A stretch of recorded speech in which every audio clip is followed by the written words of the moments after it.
Hey everyone, so my name is Jax, and per popular request I am showing my take on a at-home fabric mask to deal with the coronavirus epidemic. Yeah, so let's get started. I'll start by first showing you the materials that you'll need. So you'll obviously need some fabric. Here I have some dinosaur print fabric from my family's childhood. And then I also have this pattern piece, which I will link in the description of this video. I'm not using the methods that come with this pattern piece, but the pattern itself is useful, but I adapted the method. And then I also have a piece of batting. So if you don't know what batting is, it's basically what's on the inside of a quilt. If you don't have that, you can put some extra layers of fabric. From what I read online, it seems like 4 layers of fabric is good. Since I'm using batting, I'm only using 2 layers of fabric and 1 layer of batting. And then you'll also need some ribbon. It can be thinner than this, thicker than this, but preferably something soft, because we'll be using this instead of using elastic, since elastic is really difficult to find right now. And then finally, you'll need some fabric scissors, obviously, and a sewing machine. So the first thing that you want to do is to take your fabric, your pattern piece, and then cut out 4 pieces of your fabric. So if you're using 4 layers of fabric, then you would want 8 pieces of fabric. So what I'm going to do is I'm going to fold this long piece of fabric in half, and then I'm going to cut 2 out of this. If you're using fabric that has a pattern on it, it's important that you do this so that you have 1 piece that's this way and 1 piece is that way. That'll kind of be clear to you if you know how to sew already, or it'll become more evident why it's like that to begin with. But basically, this is not the same as this, so you want complementary pieces so that the pieces fit together properly.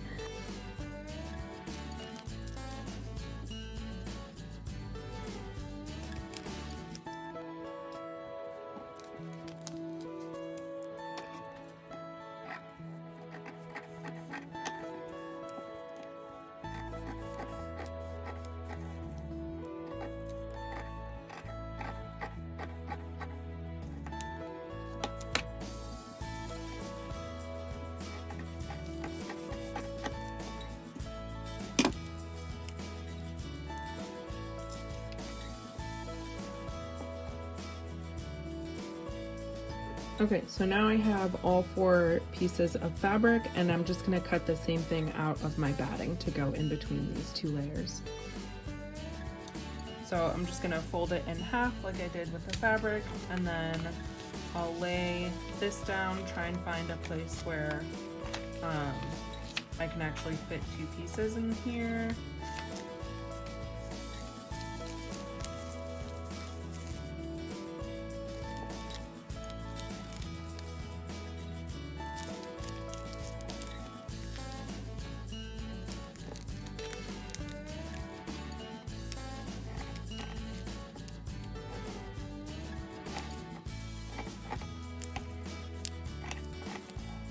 And don't worry if the edges of your pieces are really messy like mine are. This is all going to be hidden on the inside of the mask. And also for the batting layer, if you are using batting, it's kind of less important if it's exactly the right size, because batting is really forgiving. So now I have my 2 pieces of batting, which are still stuck together here, so I'm going to cut this apart. So I have my 2 pieces of batting, and then I have my 4 pieces of fabric. So what we're gonna do next is we're gonna sew these pieces of fabric and the 2 pieces of batting together around this curved line. And basically what that's gonna do is it's gonna make the portion that will go around your nose and your mouth, and that way it'll come into a curve and wrap around your face. We'll also do the same thing with our pieces of batting. So you might have noticed that with our pattern piece, there's one side that has a pointy edge and one side that has a more rounded edge. So just be sure when you're sewing your pieces of fabric together that those match up correctly. And I forgot to mention also that when you're sewing along this end for, or this edge for fabric that has a pattern, you always want to sew it right sides together. That way the seam will be on the inside of the mask when we're done.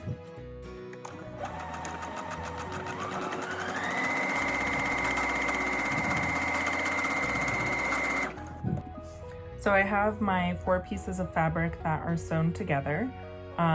So because I sewed them right sides together, the seam is on the wrong side. And so when I flip it out like that, that's gonna be the outside of the mask.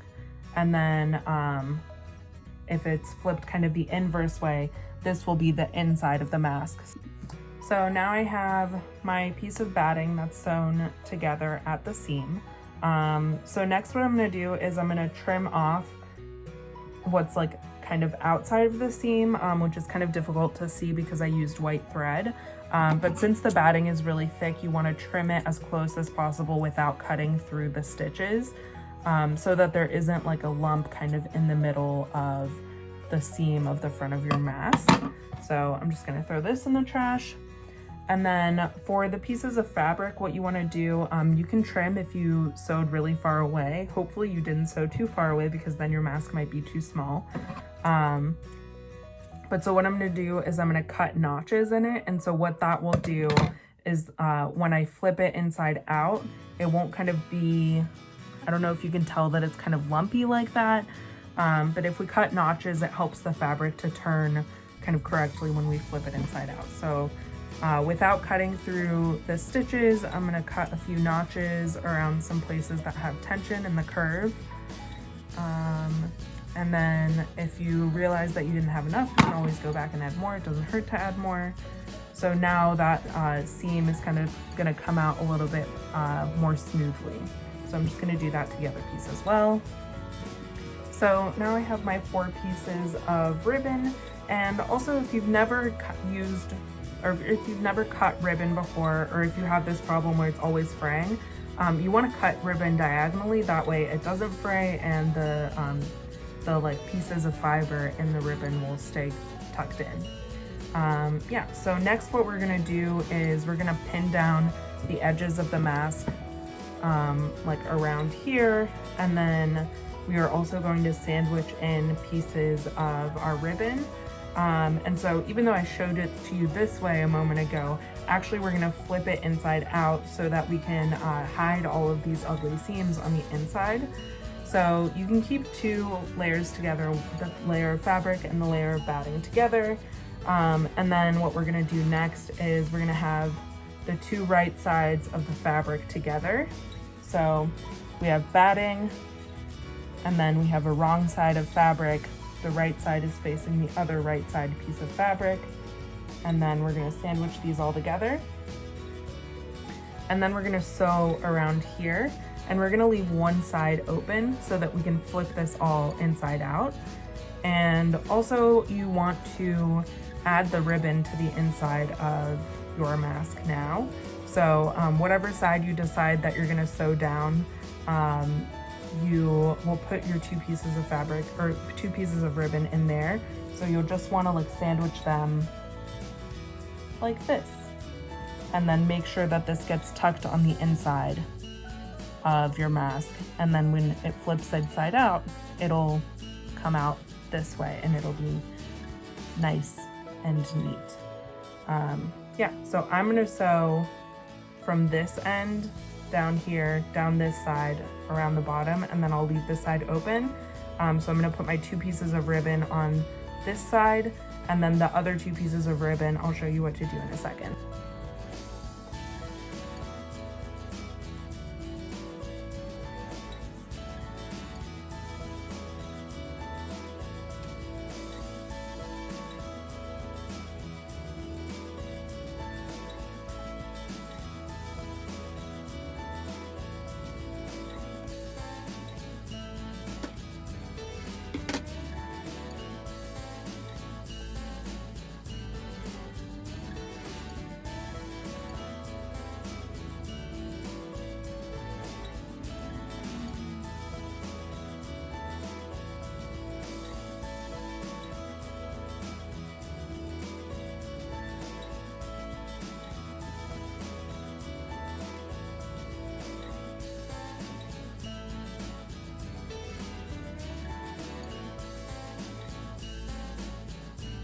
All right, so I'm ready to sew. I'm gonna sew from here, down here, sew down the ribbon inside of the seam, and then this way. And then you can see the tail ends of my ribbon, which I'm just gonna tuck inside so that I'm sure they don't get caught inside of any of my seams. All right, so I have sewn around these edges, and now I'm just gonna flip it inside out.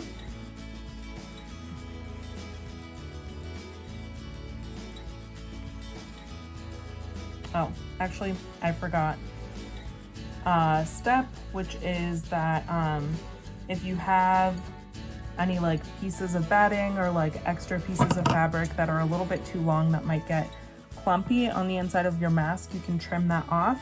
And then also on these two corners of the mask, you want to cut diagonally. Be sure not to cut through your stitches, and that'll help the corners turn out more neatly, like a square.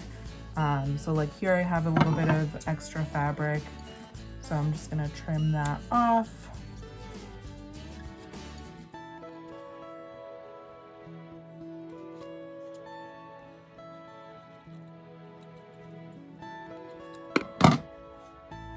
All right, so that looks good. So now I'm just gonna flip it inside out.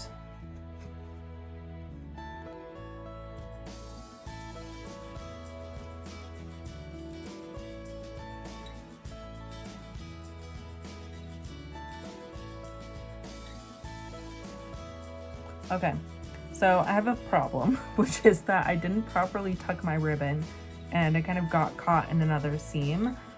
So actually I'm gonna have to redo one part of this. So I'm just gonna seam rip it and do it again.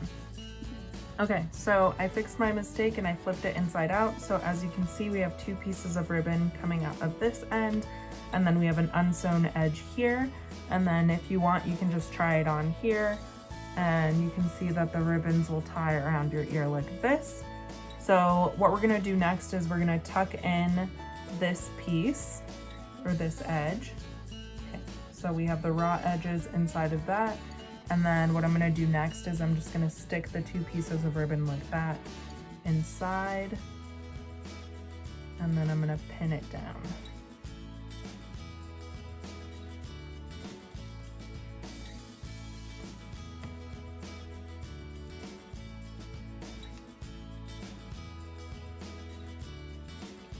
All right, one piece in.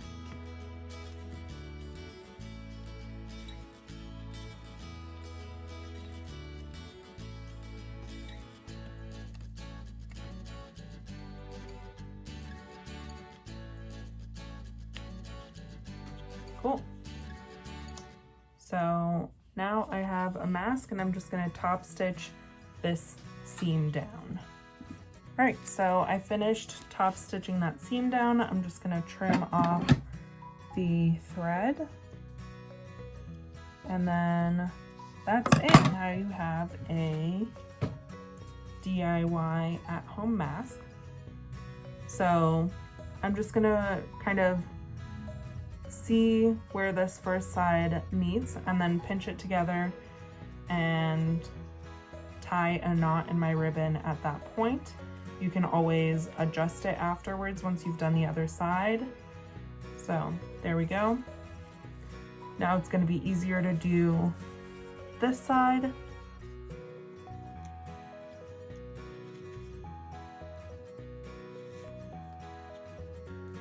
we go. Just going to double knot it so it holds. And then if you need, you can go back and adjust the other side.